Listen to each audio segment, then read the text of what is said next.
Ya, jadi kita tadi sampai di tentang timbulnya ilham, Mas, tadi, Mas. Mm. Jadi setelah kita setelah kita mengenali, mengamati secara alamiahnya akan timbul timbul kehendak dari kehendak itu timbullah seolah-olah seperti pencerahan dari pikiran-pikiran yang terbentuk dualitas tadi ya Mas ya. Iya. Nah, untuk menjemput atau masuk ke dimensi pencerahan itu, eh, pengenalannya itu kan memang kita harus tahu keseluruhan, Pak, isi pikiran kita itu. Yang di situ adalah apa, tumpukan-tumpukan ingatan yang dibentuk oleh pengulangan-pengulangan karena pola. Pola itu sendiri itu yang dikatakan pengaruh pada diri kita. Akhirnya karena kita dipengaruhi, hidup kita menjalani kehidupan itu akhirnya lebih sering kita menjalani sesuatu hidup ini dalam kondisi yang tidak sadar. Tidak saja Tidak disadari secara Mas ya. apa? Secara batinia. Tidak Tidak disadari. disadari secara batinia. Akhirnya gerakannya nggak sadar. Gitu. Tapi seakan-akan yang dilakukan sudah benar. Karena apa? Komunal itu melakukan hal yang sama. Jadi sama-sama melakukan hal yang secara komunal umum. Ini yang memperkuat diri pelaku itu. Seakan-akan yang dijalani adalah kebenaran. Sudah benar gitu loh. Jadi eksternal itu mendukung pada pola diri setiap manusia itu. Karena setiap manusia kenapa saling mendukung? Karena sama-sama terjebak oleh pola gitu. Akhirnya menjadi gerakan komunal. Lah, kita bisa mengamati eksternalnya, fakta-fakta itu, realita-realita, bagaimana gerakan-gerakan ini setiap pola yang di apa namanya diselesaikan dengan pola itu selalu berujung pada masalah, pada penderitaan-penderitaan hidup gitu. Itu selalu pasti kalau kita jeli di situ loh ya. Makanya kenapa secara umum manusia dalam menghadapi hidup ini merasa tidak pernah ada hentinya untuk menghadapi penderitaan-penderitaan hidup itu. Jadi saat mendapatkan kesenangan itu pasti membentuk suatu variabel dua. Tidak kesenangan pasti bergandengan dengan ketidaksenangan. Mendapat ketidaksenangan pasti mendapat kesenangan. Pola itu seperti itu. Lah batin yang hening itu mengetahui ini, mengenali ini, kinerja ini, kinerja gerakan ini. Nah, yang dikatakan pencerahan itu kita tidak bergerak di dua ini akhirnya. Batin mengarahkan ke titik yang lebih benar, bukan titik yang hasil dari hipnotis pengaruh.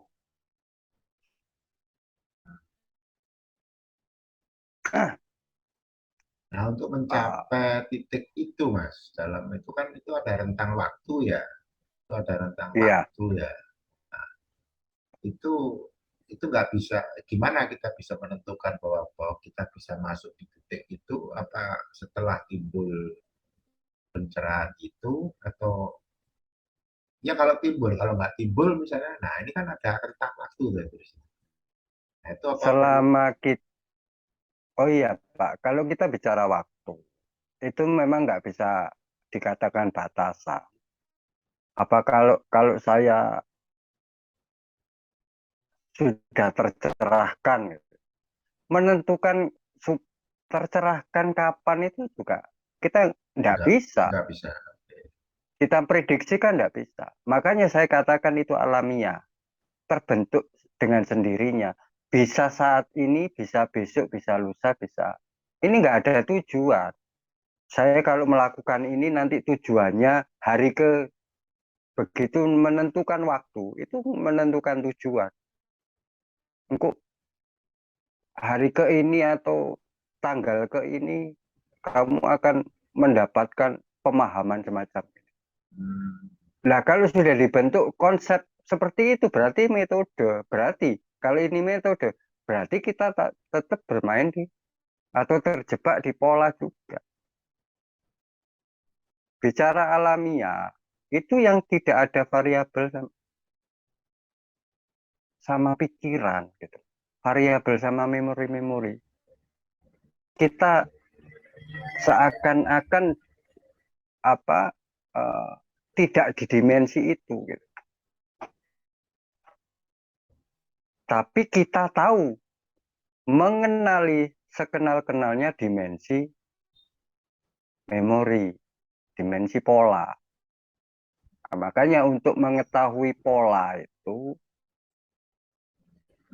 memang kalau kita bicara waktu itu bisa dikatakan ada seseorang yang bisa pendek memahami, ada yang panjang memang. Tergantung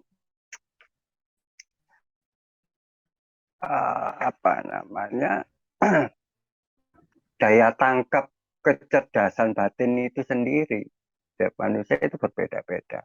Kalau daya tangkapnya atau kecerdasan batinnya tinggi, dia cepat untuk mengevolusi menjadi transformasi pencerahan itu lebih cepat.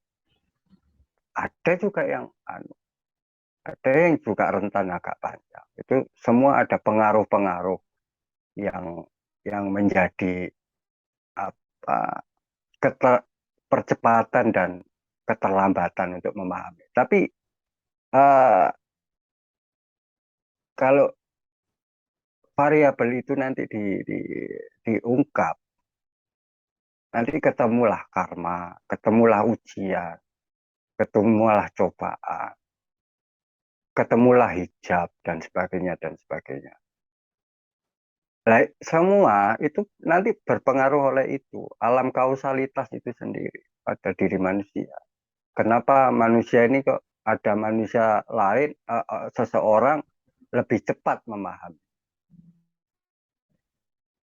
Artinya seberapa kuat pola ini menguasai batinnya sama pola yang tidak terlalu menguasai batin. Ini yang akan mempengaruhi cepat dan tidak cepatnya orang terbuka untuk apa atau membebaskan batin untuk masuk ke dalam titik hening itu atau titik diam atau titik kesendirian itu. Jadi saat cengkraman pola ini kuat, kesendirian batin itu terganggu, terkuasai gitu. Ini juga nanti rentetannya bicara tentang apa uh, seberapa kuat pola itu menjadi dogma pada dirimu gitu. Dogma itu nanti urusannya adalah tentang keyakinan. Nah, kalau sudah terkuasai oleh suatu keyakinan, itu terhentinya suatu pembelajaran diri hidup. Terhentinya bahwa memahami bahwa hidup itu adalah gerakan tanpa batas. Gerakannya tidak sekuler, gerakannya sangat variabelnya tidak bisa kita hitung dengan variabel paralel kehidupan. Gerakannya luar biasa, tidak seakan-akan tidak beraturan. Nah, itu harus kita kenali semua. Baik mengenali di dalam yang sudah menjadi pola dalam pikiran kita maupun pola yang ada di luar pikiran kita. Yang namanya internal eksternal atau mikro makro alam gitu. Harus kita kenali semua kedua-duanya. Kalau kita bicara tentang luar diri itu lebih identik pada realita yang kita hadapi atau fakta yang kita lihat secara indrawi. Tapi secara ya, Berarti keyakinan itu juga menjebak juga ya. oh iya, keyakinan itu akan menghijab diri untuk apa? Memenjarakan batin supaya batin dikuasai oleh pola.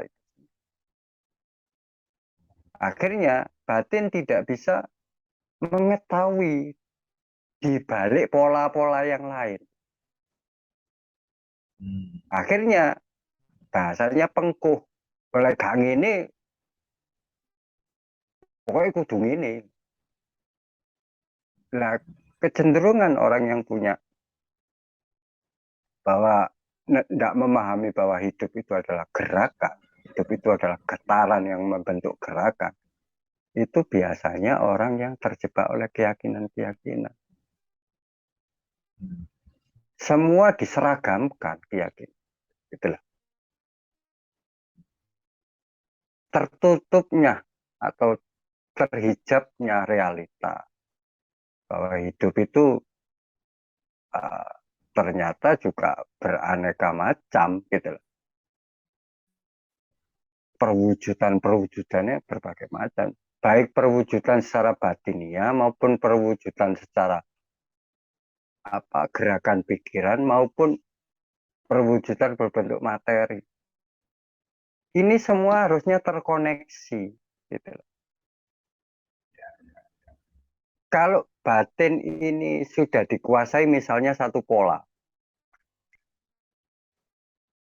kamu harus percaya bahwa kalau mandi harus pakai sabun merek A gitu. Dia akan mengharamkan atau menjadikan yang tidak sabun bentuk A itu adalah kesesatan.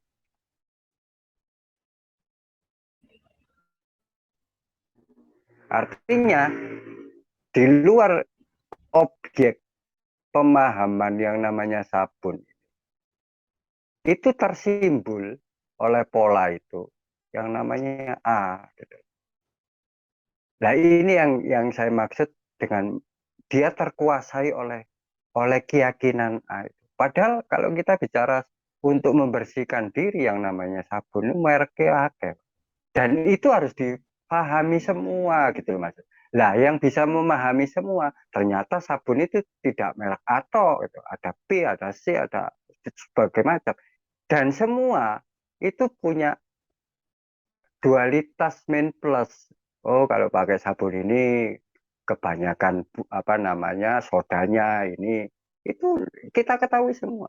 Dan untuk mengetahui ini itu harus batin yang hening atau batin kosong. Dan batin yang kosong, hening dan sendiri itu adalah batin yang merdeka. Batin merdeka, batin yang bisa menjangkau berbagai macam pengetahuan tentang pola-pola ini. Hmm. Nah, nah itu kalau sudah kita sudah masuk ke pemahaman tentang nilai-nilai batin ya, kita tahu untuk mencermati, merubah diri dalam evolusi perjalanan ini atau menjadi transformasi perubahan seketika. Itu harus kita tahu dulu esensi batin kita. Sebenarnya batin itu bergeraknya seperti apa? Kalau kita bicara tentang kinerja, seperti apa sih? Orang bisa mengatakan batin itu ada keluhuran. Keluhuran itu identik sama hati kecil atau hati nurani. Makanya hati nurani itu uh, menjadi suatu gerakan pada diri setiap manusia yang bergerak dalam kebenaran atau kejujuran itu sendiri. Nah itulah nilai-nilai batin. Tapi yang jadi masalah tanpa sadar, orang itu tidak mengetahui bahwa yang dikatakan hati nurani itu seperti apa, padahal ada pada dirinya. Itu yang karena apa? Kita sudah terkuasai banyak pola, sampai nggak tahu batin itu sebenarnya di mana, bentuk gerakannya seperti apa, getarannya seperti apa, yang sesungguhnya maksud saya. Karena pola ini juga bisa bermain di situ.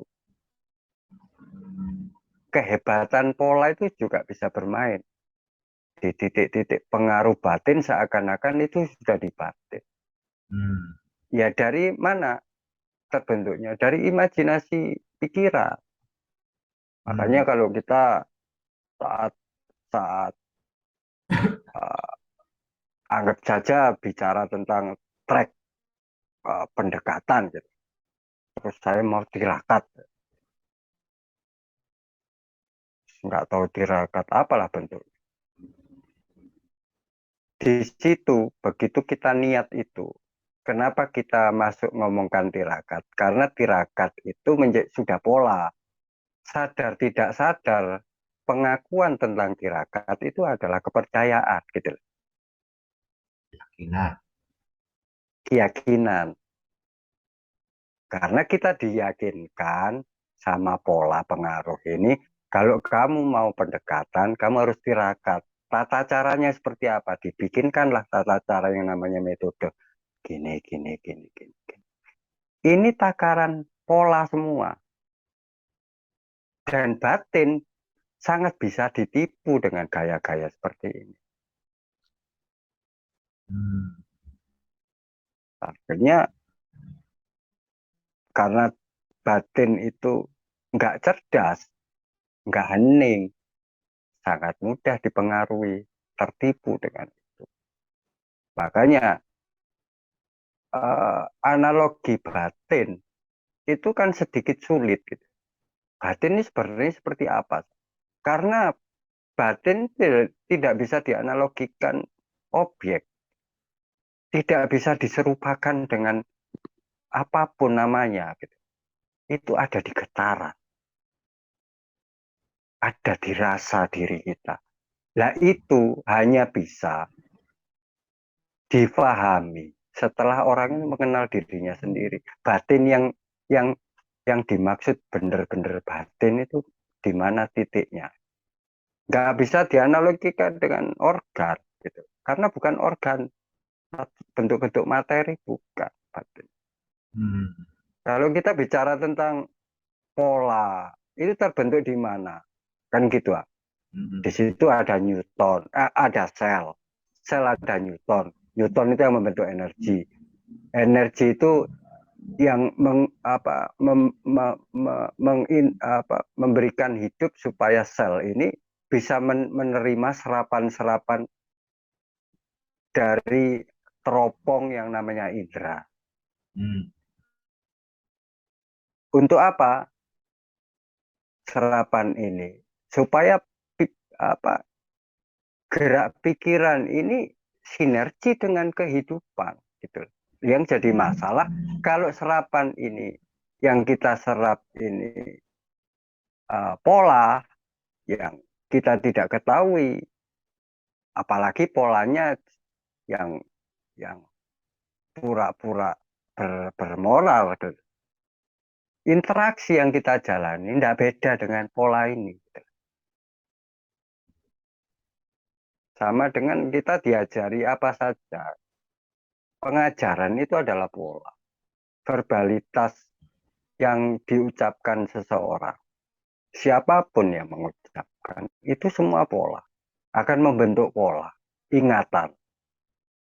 Nah ini semua harus kita cermati semua. Supaya pencermatan itu semakin kita ketahui gitu. Inti dari apa namanya diri kita, sampai inti dari batin kita, sampai inti dari yang namanya hening, sampai inti yang namanya diam. Lah disitulah pengerucutan pada diri batin yang hening dan diam itu yang tadi saya sebutkan namanya sendiri. Lah kesendirian itu sudah bicara tentang esensi fakta, esensi realita gitu.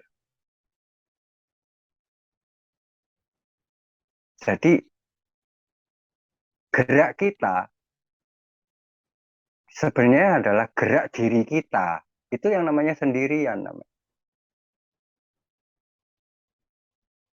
Jadi terbentuknya batin yang hening akan membentuk suatu gerakan kedirian diri kita. Makanya orang mengatakan jadilah dirimu sendiri.